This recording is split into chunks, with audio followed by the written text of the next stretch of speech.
Guys, it may be a new year, but we're still coming in with the same shtick. That's right. The SLY GUY podcast has a Patreon. And what are you going to see over on Patreon? You're going to see loads of special bonus content. You're getting weekly guest episodes, you're getting the extra SLY GUY podcast, you're getting vlogs, you're getting early access to tickets, big show announcements, all the work over at www.patreon.com/SLY GUY podcast. And if you're thinking to yourself, why should I sign up? Hey guys, it's £2. £2. And to be sound this year, I'm putting up a new special over there too. It's going to be there probably in the next few weeks for you to enjoy on patreon.com. Bits and pieces will be there for you to enjoy. There may be some announcements about new shows as well over on Patreon. It's a great place. So this year we're going bigger, badder, faster, harder, stronger, just like Kanye West, and look how that worked out for him. So get on over to patreon.com/SLY GUY podcast and enjoy my New Year gifts from me to you, bastard. The SLY GUY podcast is always brought to you in association with Modest Beer. We all know it by now. Modest Beer is delicious, nutritious, local beer. It's formed right here in Hollywood, County Down. Modest has taken the fucking country and the world by storm. If you want to know more about Modest, head to their website, www.modestbeer.co.uk, where you can sign up to their brews letter for any up-to-date information on Modest Beer. You can also get their merch over there. You can find out what beers they're brewing, where you can buy them, the full works. But if you're a lazy guy and you can't be arsed typing into the wee bar, blah, blah, blah, go to their social media with a simple handle at Modest Beer. Don't regret it. I'm the SLY GUY. Welcome to Cork in the North, ladies and gentlemen. This is a special episode. It's a crossover episode. I'm here in Dave Elliott's studio for the SLY GUY podcast. So we're doing a podcast together, one for his channel and one for my channel. This is it. It's the start of the year. Hope you all had a nice Christmas and a good New Year. Cork in the North is doing some cross-community podcasting. I hope you enjoy the episode. Hello, ladies and gentlemen. Welcome to the year 2023. That was a wee bit facetious almost, wasn't it? Welcome to 2023. Happy New Year, everybody. Welcome to the SLY GUY podcast, the first podcast of the new year. And it's a wee bit different this week because it's a crossover episode. This isn't just the SLY GUY podcast. This is the SLY in the North podcast, because what we're doing, we're crossing over with my friend and yours, Andrew Ryan's Cork in the North, and we're just doing a wee mix-up. You know, this is my introduction to the podcast. Andrew's going to do his now, and then what we're going to do is just have a chat for an hour and just slowly milk your wee ditties into the new year. I don't know why I said that, but listen, enjoy the episode. As always, it's been fun. Listen, thanks for all the support you've given me in the last year. I appreciate it. Let's make 2023 a big one. What would Tom Smith do? Own it. Let's go, guys. Whoa.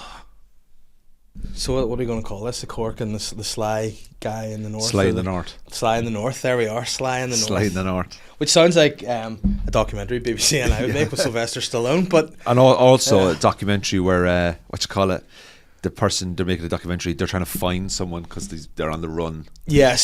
SLY in the North. I love that choice of the word, though. SLY, of all the things people would be on the run for. He was a wee bit sly. What does SLY up here mean? Because I know what it means down south. SLY would be kind of like just, you know, you'd be a wee bit maybe bitchy about people. You would bit maybe sneaky. Bit sneaky. Backstabby. Bit sly, yeah. Like Sly as a fox. Yeah.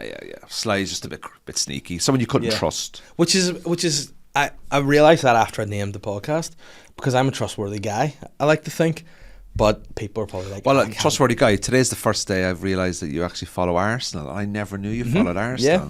And you did say, what did you say to me? You said, oh, gross or something, or stink? Like, what I just thought you had higher standards. And who do you support? Oh, Man United. Well, then there you go. So you're happy enough then, anyway. Where Arsenal was 2 years ago. Yeah. Listen, it's fun. You know, let's not talk about football because people turn off. Yeah, I know. Listen, this is what we're doing. So tribal. Because it's a new year, it's a new episode. We're just going to focus solely on football going forward. It's going to be a couple of guys just shooting the shit about soccer. Yeah. Go team. Go red team. Yeah. Well, anyway, Happy New Year. Happy New Year. Yeah. To you, Dave. Good to see you, mate. Did you have a nice Christmas and New Year? You know what? I think so. They were of those ones we just think we had our first hosting of Christmas. Oh, you had people in? We had people in, and we did it in a very, I say traditionally a traditional Bethlehem. Did you do? style. Did you do like prawn cocktail for starters? No, what did we do? We did what did we do for starter? Shit, we did goat's cheese tarts, and we did soup, tomato and basil soup, and then we did dessert, which was Malteser and Bailey's cheesecake, which I made. What the fuck? And then for the mains, why we were smart was, and again, why it's a traditional Bethlehem style, we said that all the guests need to bring something with them for Bring the a dinner. gift for the mains. So or like my mum and dad brought the turkey and the ham. Okay. Catherine's folks brought like all the sides, and then I made the starters and desserts. Anyone bring cutlery or anything? Oh no, it was just we ate traditional Somalian style. We just got muck in with our hands. And Someone brought the presents, the food. We just had to provide the seating. But even that was hard. They would just fit them all in, tons of them. Ah, that's grand though. Once you had a nice day, that's what it's all. It's all about kids now, don't it? Like. But you know what? My kids are at the age now where they're hard work still. So they open the presents and then they're like, right, what's next? And you're like, well, that's kind of, you now have to occupy yourself with these for the next 6 months. For the next until you move out, until you get married. Until you move to the next phase of the toys that you're into, because they move so much, don't they? Kids such a young age. Because like. The amount of plastic shit that arrived in our house this year, it's like you're looking at going, I don't know where to put this. They got dolls, these wee French dolls, and I don't know what the relevance of them being French is, but they come with a wee book that was in French, so I assume people might know probably what they teaches are. the dolls on how to go on strike. Yeah, one came with a wee white flag and everything. It was very odd, but they came and they're about this size, and they got a couple of prams with them, so that was their kind of main Santa gift. Both of them got a different doll in a pram. Yeah. But then the grannies got like a truck for them that goes with these dolls, and another one got a caravan that goes on the back of the truck, and another one got a horse. And these things are all about this size, and it's like, where am I? I'd have got them a divorce lawyer just to get them ready for when they're older. Yeah, I mean that's good. I mean, I don't know what's going to be like when they're older. I that's my biggest fear. Would you ever worry about, like, you know, when you were 16, 17 and you were going down the town and hanging out with the lads and standing on street corners and selling my body? Yeah, but like, you know, that kind of stuff. Like, do you ever wonder, like, when they're 16, you're like, I want to go out tonight? Because where are you going? I'm just going down the town.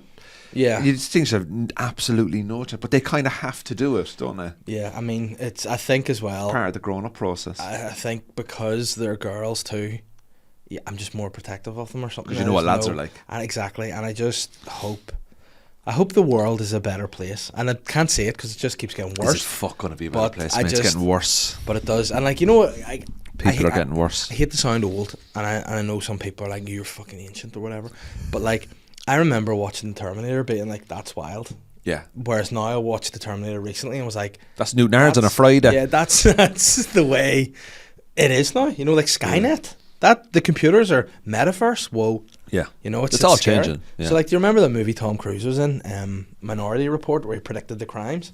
I didn't. And no, I'm not seeing it. Was like, long story short, was he had like this thing where they shot up it's like a computer screen but in the air, and he was doing all this shit and moving stuff about. That'll be the case. And I was watching that going, that's fucking mental. That'll never happen. And now I guarantee when they're kids, like, they'll be sending fucking nudes in their day will be like fucking just not horoscopes, like holograms. Yeah. Like, so they'll be in the room doing strip teases, and that'll be fucking wild. Oh, it's gonna be. And then there'll be a fucking chip in people's brain, and they'll be able to record it all. Yeah. And do you ever, like, sometimes I'd be at home and I'm thinking, I might go skiing. I'd love to go skiing. You know, like I've no plans on ever going skiing, but you think to yourself, everyone goes skiing. What's skiing like? Next thing, 2 minutes later, my phone just pops up. Skiing in the Alps, £399. Yeah. 2 days, and I'm like, what the fuck? Who's listening? Like, I know phones listen and Google and all that. They pick up on words. And people are like, the government's watches. Good. Yeah. Like, I don't give a shit whether the government's watching me. I don't care. But it's just like, how fast did that work? Yeah. That skiing came up on my phone within like a minute. It is frightening. It's quite scary. It is frightening. If I was like this, like, I want to buy a new house, 2 seconds later there's like, auction near your house of house. Like, it's fucking insane. But actually, in a way, then it's quite good, because if you actually want something and it pops up. So it's pros and cons with everything. There was someone, I can't remember who it was maybe just an online thing, but they were giving off online about constantly getting like barraged with like porn websites and like big booties. I wonder how that's happening. And then the guy, they're like, it's like tailored to what you're like searching for, looking for, and he was like, well, oops. Well, I checked. I just wanted to check to see what was going on in that industry. Yeah. I was like, do you know what I looked at? My Instagram one day, when you go into like the search and it comes up what you've been looking at. Half of it's golf. Yeah. Right? Which is golf, people hitting golf shots, because I watched loads of golf shots on it. And the other half was women playing golf. I went off. I probably watched like 2 videos, and now it's littered with golf and women playing golf. Would that be? Is like, if you know, people are like, "What's your?" Would yours be a fantasy? Just a woman coming into the locker room? Do you know what my ideal woman is? Be hat off. If my ideal woman would be somebody that goes, "I play golf," and I'm like, "You play golf?" I'm like, "Oh, okay. How often do you play it?" 3 times a week. We're getting on so well already. Yeah. That to me is such a big. Now it's not that like I don't play golf 3 times a week, but my point is the fact that you're out of the house for 4 or 5 hours at a time. Like, oh, you golfing? Oh, that's a shame. I suppose I'll have to watch Super Sunday on Sky. But see, my father-in-law's like that, and I look at him now and go, one day I want to have the life that you have, because he just plays golf every day, and it's like part of his routine too. He'll go out, he'll play golf, then he'll meet the lads he's played golf with for a wee breakfast, and then he starts his day early, and maybe he doesn't see his wife for half the day. Yeah, but your mum probably loves that. I've been together for years. If that makes him happy and he comes home in a good mood, after being out of the house for 5-6 hours, he comes home at lunchtime, and he's getting the steps in too. And he's getting the steps in, and he's happy. You have the morning to yourself. You can't always be together in a relationship. No, do you ever see those people that do that, and you just go, "There's something not right there"? It's called Stockholm syndrome. Yeah, it's too weird. And it's also codependency. I remember once I worked with somebody, and he was in a codependent relationship.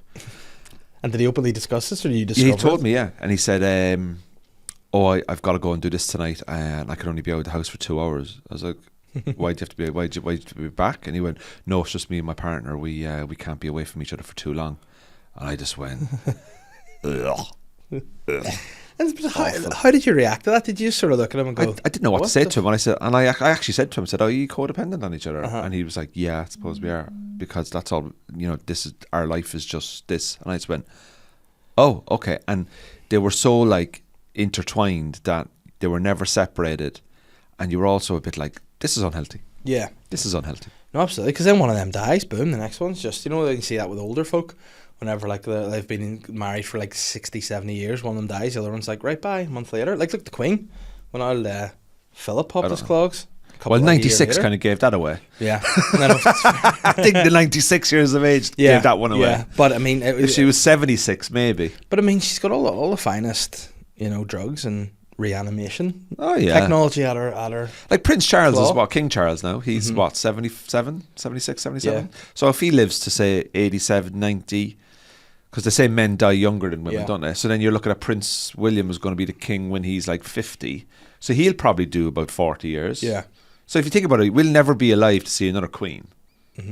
Technically, we'll never see another queen. Because true. And George is taking over. Because George is taking over. And so there's going to be no queen probably for the next 100, 150 years, really. That was the last queen. It's kind of sad. Not sad. I don't give a shit about them. But my point is like, it's men all the way now. Yeah, good. The patriarchy's finally back with the ones. Yes. That bitch has been taking things she fucking... Yeah, she did some overtime there. You know what I mean? But I mean, Charles must be a bit raging too. He's like 77, starting work. Like, he should be retired for 77. He's like, what? 77? I've got to go to Northern Ireland. Yeah, like, I'm pretending I want to see fucking Jeffrey Donaldson. Nah, mate, you're all right. I'd rather fucking sit in me castle. I see whenever people were giving off about him being angry about. Did you see when he was like signing the forms and everything? And he was just being an old man. Just an old man. Leave him be an old man. Yeah, leave him be an old man. He's got one son that's fucked off to America or Canada with his new wife. He's got another son who's ready to step into his field. His second wife, Camilla, he married the wrong person. He married Diana when he was in love with... Jesus Christ. Yeah. I mean, this has country Ireland family written all over it.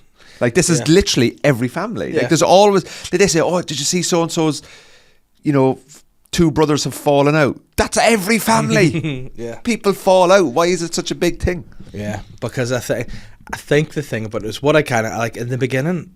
Do you ever just have epiphanies in your life where you go, why do I even care about this? I don't care about. I find myself getting a wee bit too like. I don't even care about my own life half the time. My life's a fucking mess. Catherine said to me, she was like, "Well, what do you think about this?" And I was just in the middle of going, "Well, I think," and then I went, I don't give a fuck about this. Harry and Meghan are fucking class act. Yeah. I never watched a documentary, but what this is how I see it. Now you can correct me here, right? Harry meets a woman. She's an actress. She's not of the normal stock that would marry into royalty. She gets married and she doesn't feel very welcome. She's getting hounded. Bad comments about her in the press. His mother was hounded. Bad comments about her in the press. His mother died. He went, I ain't having this again. Yeah. He then falls out with his family because he wants better protection, blah, blah, blah. He doesn't fit into the protocol anymore. They're getting angry at him. He decides, right, fuck it, we're off. We're moving abroad. We leave, but obviously that is still my family, even though I may not be part of the family on a daily basis, but they are still my family. So I do want to have some sort of relationship with the royal family. He then goes over. Everyone's telling lies about him. He then goes, right, you know what? We're going to build a life for ourselves abroad. We're going to do a Netflix documentary because we've got to give our side of the story because everyone else is making up a load of lies. Then they get criticised for doing their side of the story. You know what? The people who hate Meghan and Harry are the ones that are keeping them floating and watching the show. I think good luck to them. They seem like, people say, oh, Meghan's really controlling. Who the listen, stop commenting on other people's relationships when you're probably fucking in a relationship you don't even understand yourself, right? Leave them off. They're in love. They're doing their thing. He seems like a nice bloke. He's had a fucking really privileged upbringing. He's had tragedy, trauma, and he doesn't want his wife to be dealing with the British press anymore. So fucking good luck to him. Sorry, was that too long? That was too long. But my question is, should Charles have them whacked? That'd be a good documentary on Netflix. Yeah, That'd be a it good would. TV show. Crown season 11. Yeah, just and can you imagine the shot of just to have like the wee? It's like when Michael Collins got whacked down Yeah. south. Like. They won't get well. No, they're going through a shit time at the moment, and they'll need time to heal. And Charles will become king.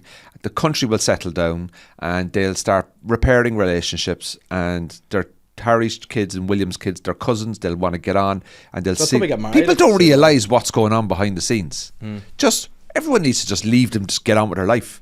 But can you imagine the shot though, if you were making in the Crown of season 11 or whatever, and there's the wee detonator button and Charles's wee sausage fingers. Fingers comes over, yeah. Oh yeah, but like cinematic. Not at all, man. Like just leave them live their life, and if you're not interested in them, don't comment on them. Don't talk about But them. what do you think about, people will go, well, they want the privacy, and then now they're doing documentaries and they're No, they want the privacy outside. No, they're doing a documentary because they want to give their side of the story, which they're entitled to do. They need to earn money, and they're willing to pay, and they'll take that money. That's fine, and they want privacy.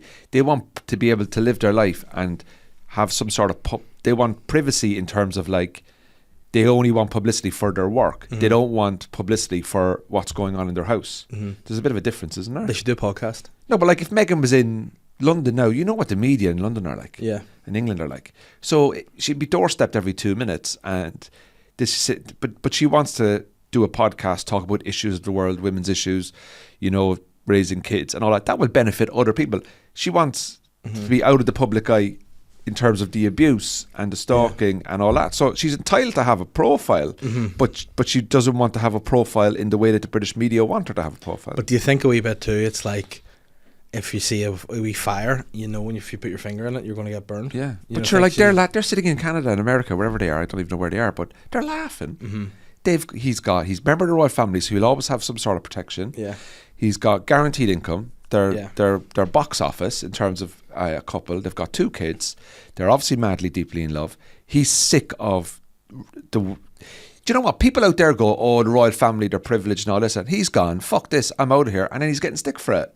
Like, if he doesn't want to be a part of it, the Queen only became Queen because her uncle abdicated, then her dad became the king, and then he died. And that guy that abdicated, Edward, I think, he went to live in France with a woman who was divorced, an American woman, I think, and he still had a title, and they were like, and he still turned up for loads of events. But he didn't have social media back then. You know what I mean? Yeah. Leave them off. It's like Robert Smith from The Cure. Oh, the black haired guy. Yeah, he's brilliant. He's so antisocial. But he said he took his parents to court because he said he didn't consent to being born. So he said, I didn't want to be here. I didn't consent to being born. They had me. So I think they were like, that's a bit mental, Robert. Did he actually do that? Yeah. So he's like divorced from his family, and he won't have kids now because they don't. And maybe he's like 80 as well, but they don't consent to being born. So he was like, so do you think Harry should speak to Robert Smith and be like, listen, I didn't consent to being born into this? What did the judge say? Yeah, he'd probably go, well, You've had a lot of drugs, man. Yeah, but if Robert Smith came in, how he looks in the court, they'd be like, "This guy's a bit of a character, isn't he?" Yeah. We'll just.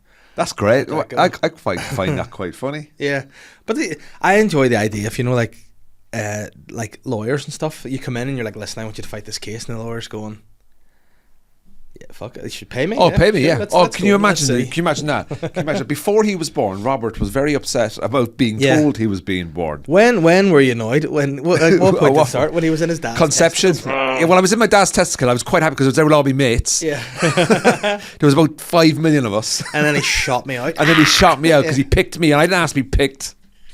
Like, fucking hell, man. Like, just plenty of people out there that have never been born. I'm sure would, if you meet them now, they'd love to have been born. Yeah, but then Not I a think sentence. what made me laugh though, I think someone was like, "Well, you know, you could just kill yourself," and he's like, "Nah, I don't want to." Because of the hassle. Yeah, it's like, oh well. It's like, nah. Well, I didn't consent to being born, but now I'm here. I'll just, get on with But it. you know what? People are fucking dopes. Like I would find, there's people would get angry about that. Whereas I just find that funny. Yeah. And I go, well, if that's what he wants to do, it doesn't affect me, so why Yeah. would I get angry about it? Like Harry and Meghan, things like that, doesn't affect me. I don't watch their Netflix thing. I know the basics from hearing stuff or seeing it on news. It doesn't affect me. I'm not up. Why would I want to comment on it, even though I've commented on it now already, and I understand the stupidity of that. But my point is like, just let people do what they want to do. Well, what the clip is definitely going to be is the clip of just you doing the synopsis of The Crown. There you go. Season 7 of The Crown, just to break down Meghan and Harry. Yeah, it's fine. There Leave you them go. off. I think But they're fucking. If happy you out. if you were to give any money from Netflix would you give Andrew some to make a documentary just called? Well, Being he's Andrew? he's giving out money to people he's never met, isn't he? Yes, And but he doesn't. He's. I feel like he's loving this all because he's like, oh, fuck, No, fuck I'd that, say it's all for me. I wouldn't be surprised if Harry and Meghan were paid loads of money. Here's a conspiracy theory: Uh-huh. if Harry and Meghan were like, right, we'll give you 10 million a year for the rest of your life if you guys tell us to fuck off and go to America for the next 10 years, so we can take the heat off Andrew. Yeah, because Do you know what I apparently- mean? Apparently, Andrew was the Queen's favorite. Like he was her number one child. Like. Yeah, really? Yeah. You think so? Well, apparently so. It's like it said he was the golden child until all this happened. She's like, "Oh, Andrew, what have you done this time?" And he's like, "Oops." Well, they were lovely girls. Yeah, but he this is my and again, as not a conspiracy guy, this is my conspiracy about Andrew. Obviously, he was married to Fergie. Fergie, yeah. During the treble winning years, 99. Like, the treble winning years. Yeah. But whenever he's married to Sarah Ferguson, they obviously split up, acrimonious, whatever else. But she still, strangely enough, lives in Windsor Castle. Like, still has. Oh, she's clinging on her to that. digs. Could you imagine her taking him to the divorce lawyer? What do you want? 3 castles. Yeah, but what I think, this is my conspiracy here, she knows all about his dirty laundry. And she said, well, But isn't that woman in prison in America, Ghislaine Maxwell? yeah, Gillian Doesn't she Maxwell, yeah, she's in there. Doesn't she, like, surely she could talk? But this is the thing, obviously, the Jeffrey Epstein, for anyone who doesn't know, he was the businessman who had this island where he just had all these celebrities there, apparently engaging in underage Disgusting. sex. Disgusting. Yeah. Obviously people who went there, you have like allegedly Bill Clinton, you have Bill Clinton doing Prince things outside Andrew. of his marriage. Apparently What so, a yeah. surprise. And that's where I first met Tim McGarry, and he first sold me drugs was in there as well. So it's like a lot of guys out there. But Tim McGarry be there every week. yeah, that's where we first met. Sorry, people, Tim, it was a joke, Tim. Through comedy. It's not. I know it's not Tim, but I think the whole thing with Andrew is like he must be shitting himself because your woman, obviously Epstein died, just killed himself in jail, and just so happened the security camera was switched off. Can you imagine Prince Harry's? Can you imagine Prince Andrew going on a date now? Yeah. Imagine he goes on a date with a woman, say 50, and it's like, oh, hi, I'm Prince Andrew. He's like, oh, so tell me, you been up to much? Yeah. Yeah, well, I was accused of, soliciting underage girls in America, but look, that's in the past. Like, no woman is going to be looking at him going, oh, it's so misunderstood. Like, Speaking, she must be a bit like going, can I just have 14 million as well? Like, but I mean, that's the can you imagine him going on Tinder, like, Yeah. Prince Andrew, like, age range 18 to 21. Yeah. Is it really you? And you think, Well, I have form. yeah. But I mean, you never know. Imagine he was just great banter as well, and you're like, oh, actually, maybe he could resolve it again. But you know what? There's a lot of men out there in those age gaps, like 50s and 60s, who, are very, very creepy. Yeah. Like, Oh, definitely. really creepy. And people always say, like, oh, well, where are they? I tell you where they are. they're fucking everywhere. Yeah. They're in your workplace. It's fucking weird. Like people say, like, oh, the comedy industry's had a few, you know, Me Too's across the world, and which is good and fair enough and well called out. But every office, everywhere, you could be working in an accountant's in Belfast, a call centre, marketing, new tech, Christmas parties. I bet you there's people who had a Christmas party last month who did stuff at that Christmas party that fucking shouldn't have. Yeah, and 100%. they are either with somebody long term or living at home, and they go out to get to drinking them. It happens everywhere. But This what isn't is just it? one industry. It's a human issue. This happens everywhere. You're spending 7-8 hours a day with men and women who are, you're working closely with them. And you're going home at night, and you're seeing them the following day. You're probably spending more time with them than you are with your partner. And Christmas party comes, couple of drinks.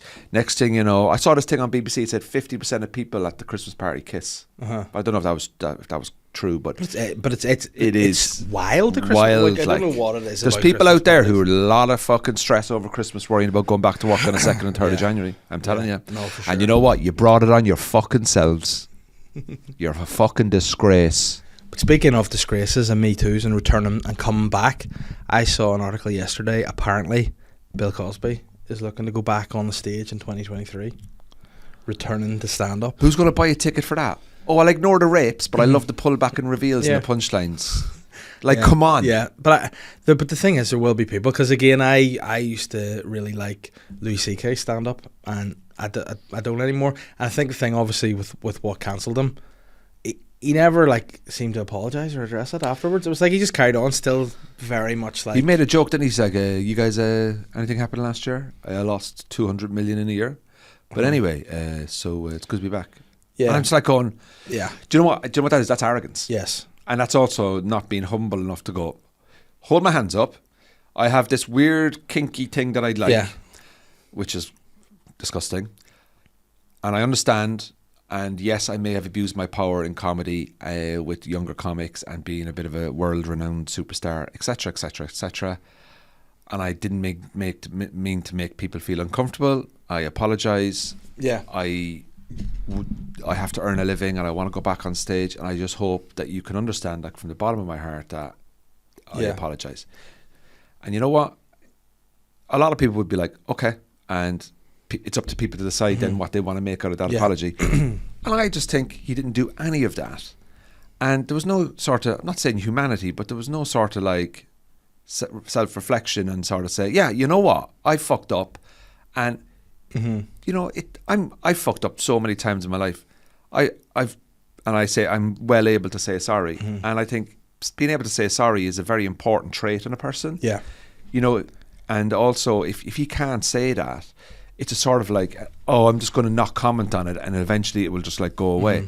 Well, just say sorry, man, and move on. But it's too late to say sorry now. Yeah, no, I agree. And I think there's a weird thing too, because I'm sort of in the, obviously if people do commit a crime, they should do the time for it, you know. And I think that sometimes with certain things, like if someone's just being maybe like creepy, you know, punish them, but also don't sort of say, right, that's you gone forever. Because the apology and the sorry seems to be something that doesn't really exist anymore. Yeah. Like, you know, if you do something wrong, apologise for it, try to come back from it, whatever. But people seem to be like, there's no apologies, don't do anything. Okay, so, you know. But you're right. But let me give you this example. Somebody goes out, say, and they work in, they're an actor, and they do something that they're being creepy, and they're an actor. And they get banished from acting, okay, because of that. But they didn't commit a criminal offence. Let's just say for that. That person still needs to earn a living. Yeah. That person still needs to pay their gas and their electric bill. So what do? Do you punish them for the rest of their life? No. Say that person then goes into Tesco and stacks shelves. You say, oh, we don't want them in our industry anymore. Yeah, but you're fine for them you have to have them in the industry of Tesco. Like they physically have to go somewhere. Yeah. It's like when you come out of prison and someone comes out of prison and they go, oh, I don't want this murderer living in my village. Okay, but they have to, their feet has to physically sit somewhere. Yeah. So if they don't go to your village, to go to the village up the road. Well, what's stopping the people from up the road saying they don't want them? Like, you physically have to be somewhere. Your bum has to sit on a chair somewhere. Your feet have to be on the ground somewhere in this world. So they have to go somewhere, and they have to make a living. But the arrogance is, no, you can't come back into our industry. But but then they get a job in Tesco. You just ignore that they're in Tesco. What about people they're working with in Tesco? There could be creepy with the people that work in Tesco. Yeah, but that's what I'm sort of saying too. Is if people, they do a crime, they go to prison, they get out, people accept they're rehabilitated. It seems like in some industries now, certain people should definitely be, but if some people do things that are maybe, you know, they need to not change the way they are, definitely. But sometimes like, Nats, you done with this forever, and some people don't know anything else. Do you know what I mean? So I think as long as there has to be some sort of improvement and reflection, and guarantee you're not going to go back to behaving in a awful. Obviously, likes of the Bill Cosby's. That's all different stuff. There's different extreme, and it's all case by case basis. Every situation is different. Like, I mean, like if you look at the Harvey Weinstein situation, I mean, he was found guilty there just before Christmas for another couple of things in California or something. Look, he'll die in prison, right, and rightly so. And the Bill Cosby thing, I don't really know that much about the case, but obviously he did time in prison. There's plenty of people out there that I would say have a lot of stuff in their closet that they are worried about that if they come out. But there's also people out there who, I suppose sometimes, who can be a little bit inappropriate, but sometimes without knowing they're being inappropriate. And it's also a responsibility of everybody else around those people, men and women, to have a word and go, here man, or here girl, listen, just, I know you're not meaning this. But it's a responsibility of everyone to speak to people. I said to somebody recently, not recently, actually maybe pre-pandemic, their tone in the green room I thought was a little bit sexualized, and I just said, just wind it in a little bit, like, and they were like, oh, and they were genuine. They were like, oh, sorry, I'm just gearing up for the gig, and I was trying to be a bit expressive, and I went, it's okay, but just there's people here that may not be comfortable with that type of. Now that's not me going around watching whatever. Trust me, like some of the shit I say, like, but it's about understanding what you're saying and the context of how you're saying and how you're behaving. I've had a woman follow me from gig. I did 3 gigs one night, and a woman followed me from each gig. And I called it out to another person, and they said, oh no, that person does that to everybody else. And I went, okay, so this is not just me, this is just this person's behaviour. And eventually word got back to them, and that person then just stopped doing it. So everyone has a responsibility if you see inappropriate behaviour, but also don't kill somebody if they make a tiny mistake that doesn't hurt anyone. Do you know what I mean? Like, we all have to have a bit of balance. Because I had a guy once who was a gig I was running. One of the other acts had sort of said, nah, I didn't feel entirely comfortable about the way this person was speaking, or the way they were, talking, and the sort of behaviour. And I spoke to them afterwards about it, and was like, listen, knock that in the head. And it wasn't in a way where I was like, you never do that again, sort of thing. I was like, listen, because it was someone who was sort of relatively new, and I was like, listen, knock that in the head, whatever. But they just took that the totally wrong way, when it would have been a case of, I would have totally been grand with them, but just thought I was, gunning for them, and then just went totally off the rails. And I was like, all right, well, in that instance, again, you just have to say, rather, because it was awkward, because it was like, you don't want to have the conversations, but sometimes you have to, and I think now that I'm kind of, but also people are manipulators, and you got to understand, like you did a decent thing there by approaching this person and saying, your behaviour, knocking on the head or whatever, like, and what happens is that sometimes people don't like being called out. Narcissists will always go somewhere where they can't get called out, and from my experience of dealing with these type of people is that they actually hate confrontation, and their best form of defense a lot of the time will be to attack. So you obviously were trying to do something, you were trying to probably to help the person as well in a way. I gave a guy a bit of advice recently, a new comic, and I just said, it's like this, I said, look, if you want to start out in comedy, one thing you'll know is that it's very supportive, and people will always be glad of new talent. But I have never dated anyone in the comedy industry in my whole life. Never have done, right? Never have done. And it's not something I look to do, because I know what comedians are like, and the last thing you want to do is have 2 comedians living together. Right? It's a fucking nightmare. So my point is, I said, look, enjoy it, be nice to people, be respectful, and I said, just don't be creepy and don't be a dick. And he was laughing, but you know the way nowadays you kind of say it to people like, look, just be nice, be polite, be respectful, and you'll get on great. You kind of have to add in, be nice, be kind, be respectful, be creepy, don't be DMing, get on with people. You have to add in extra stuff now. Yeah. You know, to say to them, like, these are the things. And like, I know some comedians as well, and male and female from my time in the UK, and I know some comedians that preach about stuff, and I'm like, fucking, you shouldn't be preaching. You know what I mean? Like, we all do daft and stupid things, but I think sometimes the people that latch on to certain things, like these, like Bill Burr said it. Do you remember Bill Burr said it in his thing? Said these extreme male feminists. And Bill Burr said, "What are you hiding? Yeah. Just chill. Yeah. Just treat people the same as I always treat them. You know, don't have to." But you know what? This has sort of swayed into the way of being a bit heavy, hasn't it? We might have to redo another podcast. Will we? But no, listen, we'll pick it up. It's 2023. This isn't comedy. It's a new year. It's what time? How long do you have left? I have another 20 minutes. We've another 20 minutes, right? So let's turn it up. Who's going to die in 2023? Right, I've got my list. Give me the list. What's happening? I want my fingers crossed. Let's pick Michael it up. Jackson. Shamon. Have you got questions? Have you got questions? We've some questions, and again, it's that was. I actually forgot we were recording there. It's a hard time of the year. This is a podcast that I think some people who are listening will probably go, "Where the fuck is this going?" And first of all, listen, it's good to mix it up. We can't be funny all the time. No. But you know what? It's a tough job, this. Yeah, and sometimes we've been off. It's been Christmas. We've been drinking Baileys, and we're hungry. We're feeling better. And I didn't drink. I had 2 bottles of beer over the whole Christmas. Oh, I had obviously. The comedian's Christmas do. Let's talk about that. Actually, Jesus Christ, I had to leave. I left. And you know what? I left. It was quite a weird moment. 'Cause do you ever have? For me, it was one of those ones because I'd kind of like was almost organising that to an extent. So I had to say to people, like, I was, we'll meet here, keep it quite loose, we'll see whatever happens. But the thing I wanted to make sure people knew about the day was there's no pressure. It's social. No pressure. We just want people to come. No pressure. Then I saw the videos. I know. But that was the thing. I said, look, I just want guys to come outside of comedy, because I feel like in the last year, maybe, there's been a wee bit of, I don't know, I don't want to say like attention, but there's been something bubbling amongst, there are obviously naturally going to be an air of competitiveness going on. Oh yeah, in any industry, but I have noticed in the last maybe year or two, I don't know whether it's anything to do with COVID or it's just, but there's been this wee niggle of like people almost cloaking, not wanting to tell people things, sneaking, doing, being like... You see, I don't buy into that. Like, I know, I understand. Yeah. See, what you got to understand is people always ask comics, and people will say this to you, Dave, is that,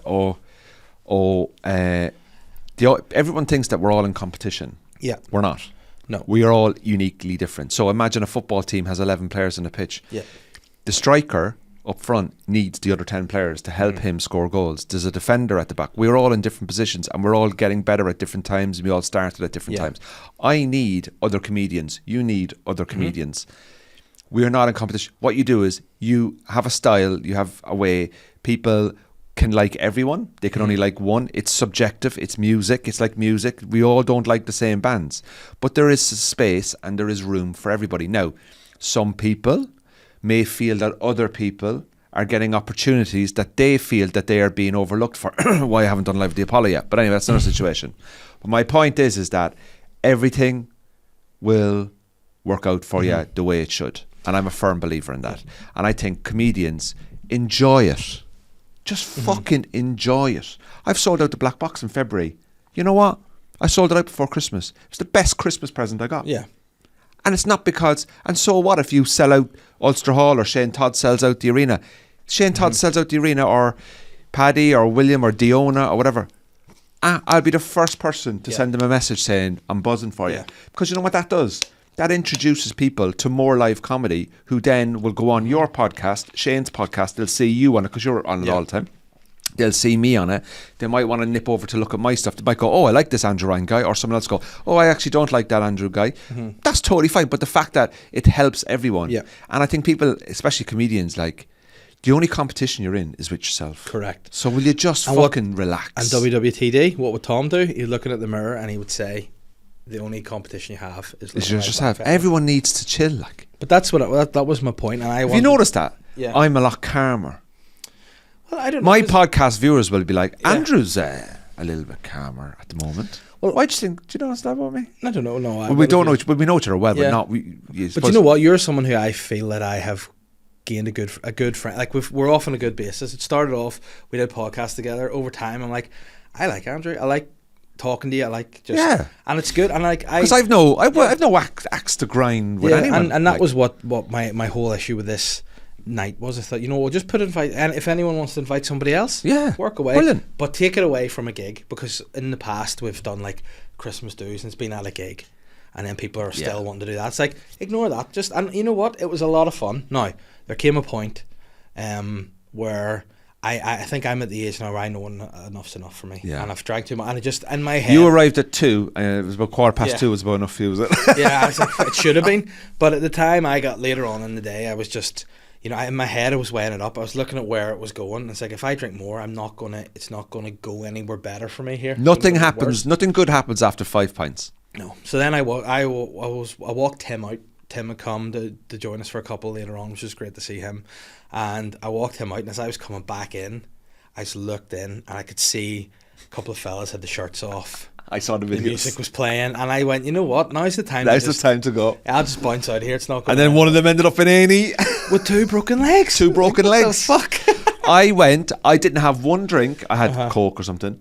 That's why you were buzzing. I went to 2 pubs, and Shane Todd left early because he had to go pick up his kids, and I left not because I didn't want to drink or it's because of that. It's because I know myself. Yeah. And don't get me wrong, I love a pint, but I love a pint in a very controlled environment, Yeah. i.e.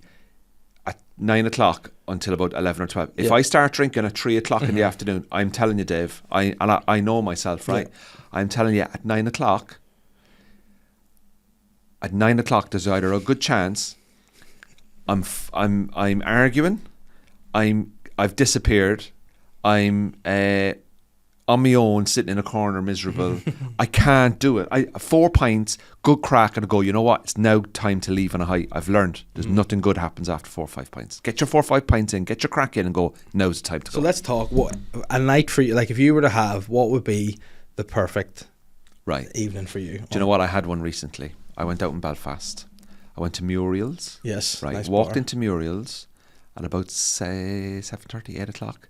Went in early just to get a seat. Because I'm at that age now. Like, is there seating in there? Remember that Mickey Flanagan routine he used to do? Because, you go outside now, I won't get a seat in there, mate. Right? 100%. Went in, got a pint of Guinness, gutted my stomach, because I can't, and long story anyway. I had 3 pints, absolutely happy. I had my dinner at home, stomach was full, I was relaxed, I was calm. Went to another bar, was it the National? Which was across the road? Which was a bit sort of airy-lairy. Yeah. Which was fine though, I enjoyed it. And then had 2 pints there, and I thought, right, I'm done now. And this is now what, 11:30, and I thought, right, I'm done now. I can go home, take some fucking salts, take some Nurofen, pint of water, the Oralite, get all that in. And then I woke up the following morning and I looked at my credit card. Yeah. And I'd gone to the Spaniard. I have no memory of the Spaniard. I had £24 in the Spaniard. I went, did I buy a round of drinks? I was like, there's only 2 of us. I was like, who the fuck? And I said, did I go to the Spaniard last night? And my mate was like, yeah, we went to the Spaniard. So I have no memory of the Spaniard. So I think I had 6 pints. And after 5 pints, I have no memory. So to me, it's like 5 pints to remember, 6 pints to not. Now, if I went on that Christmas do and I had 6 pints, I'm telling you, there'll be 2 people in A&E. Yeah. And it would have been a southerner up there using the free healthcare. Yeah. No, that was. I know myself, and I enjoy my 3 or 4 pints, and I'm done. Yeah. See, for me, I like you say, you need to find a corner, a seat, a table in a corner, good access to the drink. Yeah. And a good pint of Guinness. That's what I like the best. best. There was some pints drank, wasn't there? Oh, man. We'll see. I need to show you this. This is, people often say, like, what's, if I were to set a screensaver on my phone, it wasn't my children, which I sort of feel like you have to. Why is the screensaver Camilla? Well, another story for another day, but this is the pint in my local, and oh jeez, it's just that's not a great glass for Guinness though, because it's a double neck on it. But it's a perfect glass for Guinness. Yeah. Do you drink Murphy's? Yeah, or Beamish? I've had. There's actually the Courthouse. Tell me this. See, in 2023, do a show in the Courthouse in Bangor. Well, like a solo or a mixed bill? Solo, whatever. Would it sell? Yes, it would sell. Let me show you. I'll do it so. What's the because seating capacity? I'll show you right now because it's. I did a gig in there, and it's the people who run open house folk in Bangor who run the open house festival are the best people I've ever worked with. Okay. In terms of running Give me their gigs. details. That's the Oh, Jesus. beautiful 150, Oh, perfectly made. that's what you need. Stunning. I'm going to, You know. I'll speak to you after this Yeah, about that. it's great because I'm maybe thinking of doing something early-ish next year there because I just love it. I'm gonna get something in the diary, but it's just a great space. Oh, lovely. I And love to call out in the the Bangor. courthouse. They have the Beamish. They have Oh, Jesus. Beamish on tap, Jesus. and it's lovely. The bar in there is Jesus. brilliant. What they've done, Beamish is like, It's it's just- like girls to Prince Andrew. young girls, whoa. But it's just, oh man, it's so good. Let me see if I can find you one last photograph of my selfish self. Did he send it to me? No, Which one? No. it was of Michael had sent me a photo of me on The Pine the Sack. stage. No, on the stage in the courthouse, and I want to show it to you because it just shows You you doing how your solo show? yep, how nice a venue it is. It was just beautiful. When did I do my solo show? Was it October? I But don't you're a even- Bangor boy. I am a Bangor man. Yeah, I absolutely. Did you do any local stuff? I did a little bit of off the top, a wee bit just With the car parks at the or the beginning. petrol I stations talked and about stuff? there's a place in Bangor which is it's a I don't know how to describe it. It's like a sweet shop, but it's never open during the day. But anytime I come home from gigs or whatever, it's open like 11 It o'clock opens. at night. It's like late night sweeters. Yeah, so I just can't figure out that. I did a wee bit about that. I did a bit about obviously the sea swimmers and the posh folks of Bangor, and it was a nice time, and I just really love gigging in Bangor. I think if I do a big show next year, I'd like it probably to be in Bangor. Film I a think. special in Bangor. Yeah, I think it's one of those ones that Good crowds. You're not there getting is- Larry dickheads talking during the shows. There was one People before we think, if you're going to go to comedy in 2023, do not talk when the show's on, and stop eating crisps and sweets in the shows as well. Yeah. Isn't that bally? Yeah, the women. Hearing the fucking rappers. Yeah. I'm getting angry now again. I'm trying to be calm. But no, I think it's weird too because I know some people like to like would maybe come out and not maybe I don't want to say not have a prepared show, but some people don't. Some people come out and they like the audience shouting stupid shit at them. I like to have a crafted hour. There's Yeah. a lot of work in, and I don't like. I'll take the odd heckle, but see if it's shit and doesn't make any sense, and they keep going. It's like shut up. Yeah. In my current show that I'm doing, I go out, I do 15 minutes, I do a little bit of crowd work, and I do some gags. Then I bring on Aaron, and then I Yeah. go back out and I do an hour. And that 15 minutes at the top is like, right, this is your Yeah. chance now to have a bit of crack with me. Yeah. And if we're having good crack, we'll keep doing it. But when I come back out in the second Yeah. half, that's it. Uh-huh. So I've given Business. you the chance. Uh-huh. You've had your fun. Now you listen to the hour. Yeah. Some people still can't fucking listen when you're doing that hour then. And Yeah. I have to go, learn. Yeah. It ruins every gig I do. I always have to go, but you know what? I have to understand that these are human beings with drink in their hands, and they're also from the north, which are probably my favorite audience members now. Yeah. Superb people up Yeah. here. No, it's a good wee scene now. What questions have you got? Questions? Who's going to die? That was one from Right, I think who's going to die? Patrick. Did you see that thing on TikTok where they had the celebrity death prank over Christmas? Yeah, I didn't like that. Did you? No. No, it's like Bruce Springsteen dead at 74. I laughed at the first two, and then I just thought, oh my Yeah. god, you know what? That's really kind of harsh. Like sometimes, did you ever watch what was that one that Harry Hill does? Sending the videos of the yes, you've been framed. Yeah, I watch that sometimes. I go, that's actually not nice. Yeah. Like what's happened there actually isn't funny. Yeah. I just turned that over. I remember. Who's going to die this year? Do you know what? I wouldn't be surprised. Well, the old Pope is dying. Oh fuck! I was about to say that. The old Pope Benedict, Cardinal he's Benedict. gone. Are they going to change Eggs Hey. Benedict then to Eggs Francis? Yeah, they could do. I think that'll You know what I be mean? R.I.P. So Cardinal Pope Ratzinger. Benedict is going to die. Pele. Oh, he's All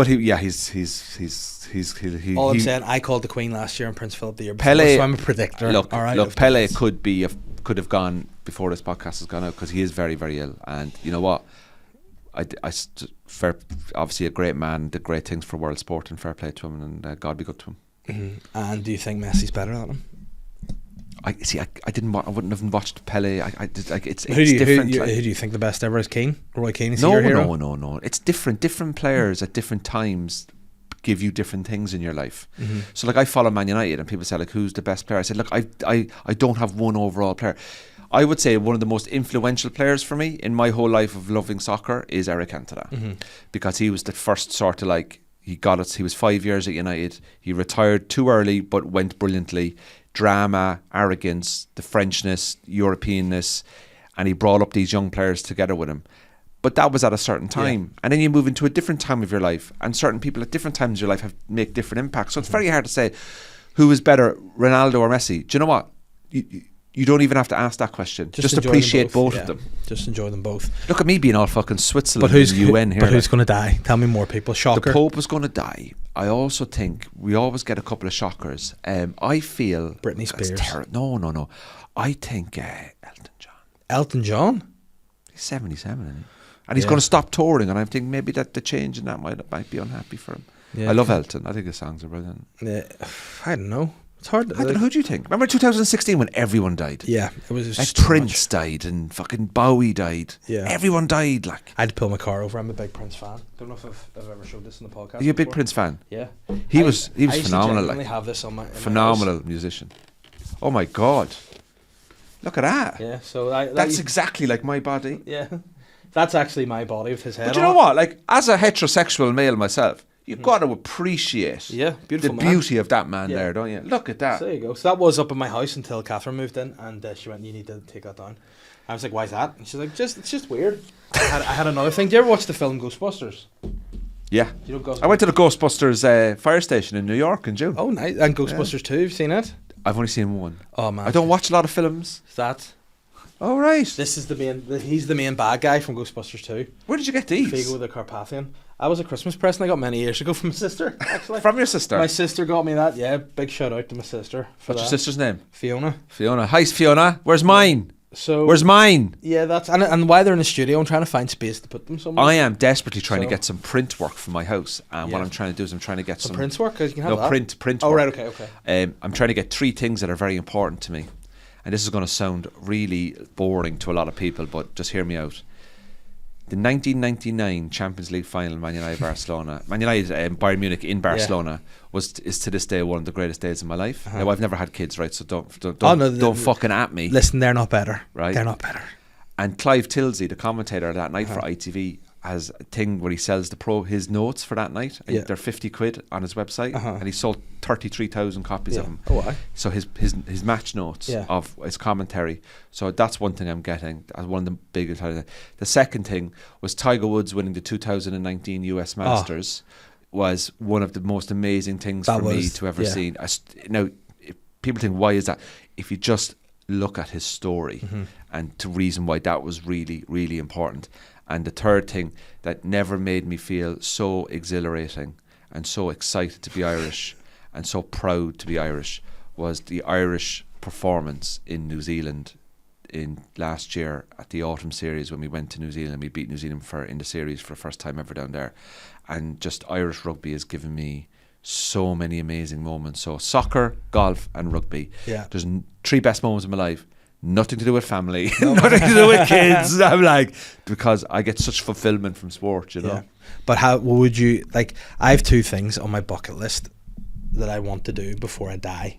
One, me. Yeah. But then Aaron Butler's told me all about that, and it's sort of taking the shine off it. Now taking the shine off it. But I want to go to a proper Oktoberfest. In Munich. I want to go to. My cousin goes every year. He says the best thing ever. Yeah, I need to go to. Why don't we go? Let's do it. Go and vlog it in October next year. Let's do it. And let's vlog it next year. Let's get 5 of us to go. And just do it. And we put it out on all of our podcasts, and we do podcasts out there and everything. Why don't we sell it? Let's try and pitch it to BBC, and they might pay for it. Let's pitch it so we get Shane, you, the Mudblood, whoever else does podcasts, Fiona, Sean, myself. The Mudblood boys can't be too much. We get 5 podcasts, 6 or 7 of us, or all the podcasts we can go. Munich. We'll all go out to Oktoberfest. We all vlog it, bring the crew, and we all edit it, and we all basically vlog ourselves for 2 or 3 days in Oktoberfest drinking. We'll then do all crossover pods out there. In Lederhosen. Yeah, we're like, where's Andrew? He woke up in Strasbourg. He had 6 pints. But see, if you have those steins, apparently you have 2 of those babies and you're wiped out. Oh, and see the way they carry them as well. Yeah. It's supposed to be great crack. Oh, I can't wait. The Germans, man, love drinking with the Germans. The other thing is, I want to go to the Masters in Augusta. Dave, that's what I want. Dave, this is an ambition of mine. I apply every year for the ballot and I can't get it. No.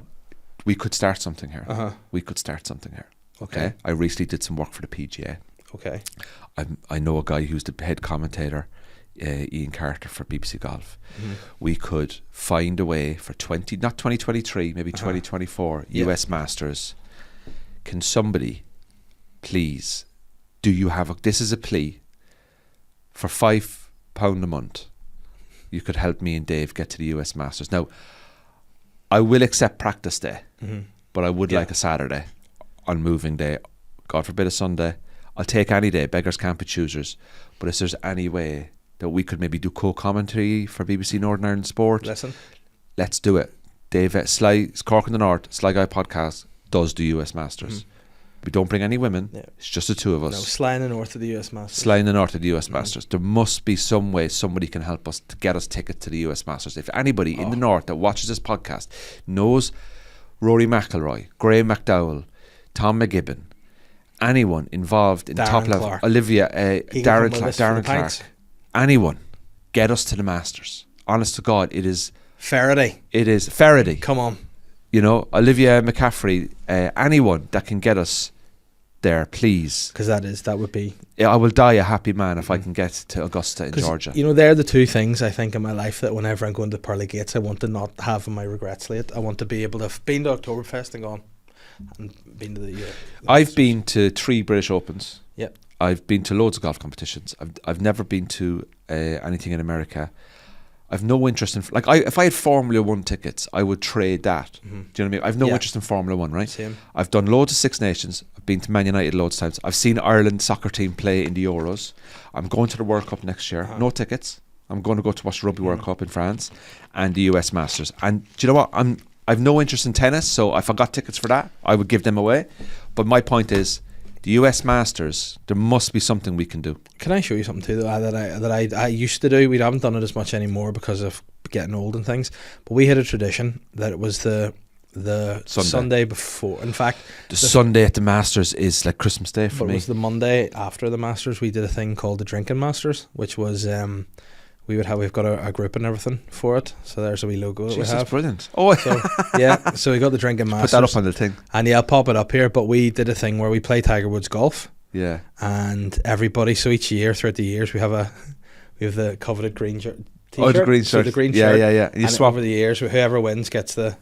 So you play Tiger Woods golf, but the rules of the Drinking Masters is you could go round and play. If you play an immaculate round Tiger Woods golf, you don't touch the drink. If you don't hit the greens and regulations, fairways, sip a beer, and then you get in the amen corner. The wind picks up. You end up in the water. Oh, if the ball goes in the water, it goes port side. You have to have a drink of port. If it goes in the sand, you drink some Sandy Man as well. Or no, what's the other one you have? That's a great game. Yeah, it's tremendous. But then they stopped making Tiger Woods golf and the other golf. But I think they're making an EA Sports golf game, and when that returns, and man, that's something so boring. I know people are bored from it, but honestly, to my heart. Tell me you play a golf. Listen, fucking loving it. That's what we should. There's something we should do. Drinking Masters. Tremendous. Let's get to Georgia. Yes. I really want to go. Let's start a GoFundMe. Get us to Georgia. Get us to Georgia. Get us to Augusta in Georgia. Even, you know what? I get the wee white suit on and do caddies on the par 3 day. Oh, mate. Like one of the bucket list things I've ever wanted to do in my life is to, even if I got a ticket just for one day on a Tuesday, even practice day, just to go. I think though, if I did something terrible at the Open when it was here, and I'm embarrassed about it actually. We gone out for too many pints, like far too many pints the night before, and I am renowned for if I'm tired I sleep. Yeah. And we were sitting beside. I fell asleep on the side of the course. Jesus, and what's the guy called? He's a Slovakian or Slovenian golfer. Can't remember his name, but he was playing a shot, and he said to the steward that my snoring was putting him off. So the steward had to wake me, and I was never more embarrassed in my life than being woken by a steward as a guy's playing golf in a shot in the British Open, and I'm snoring to distract him. So I got up like, did you go for one day or what did you do? Went for 2, 3 days. Oh mate, yeah, but it's coming back 2025. You know that? Yeah, we'll be there. I'll be there every day. A lot of fun. I'd be like, anyone need any work or anything like that? Yeah. Can I come and do it? But no, I think it's just great. And your gig you have as well in the golf club, Candy Boy. One of the gigs back in March. Tremendous. One of the best gigs there is.